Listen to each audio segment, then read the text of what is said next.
নামাজ পড়ার সময়ও মামার হাত থেকে রক্ষা পায়নি ভাগ্নি।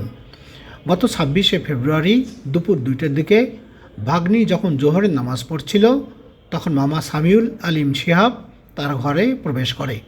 এ সময় বাড়িতে আর কেউ না থাকায় শিহাব পিছন থেকে তার ভাগ্নিকে জাপটে ধরে টানা হেঁচড়া করে শ্লীলতাহানি করে। এ ঘটনা জানাজানি হলে ক্ষুব্ধ এলাকাবাসী শিহাবকে গ্রেপ্তারের দাবিতে মানববন্ধন করে।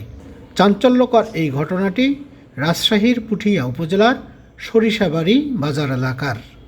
এ ঘটনায় ভিকটিম বাদী হয়ে পুঠিয়া থানায় শ্লীলতাহানির মামলা করেছেন।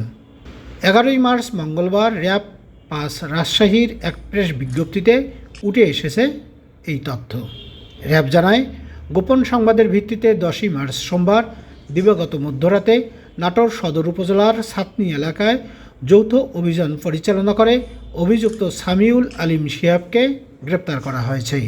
শিহাব পুঠিয়া উপজেলার সরিষাবাড়ি বাজার এলাকার সাইদুল ইসলামের ছেলে।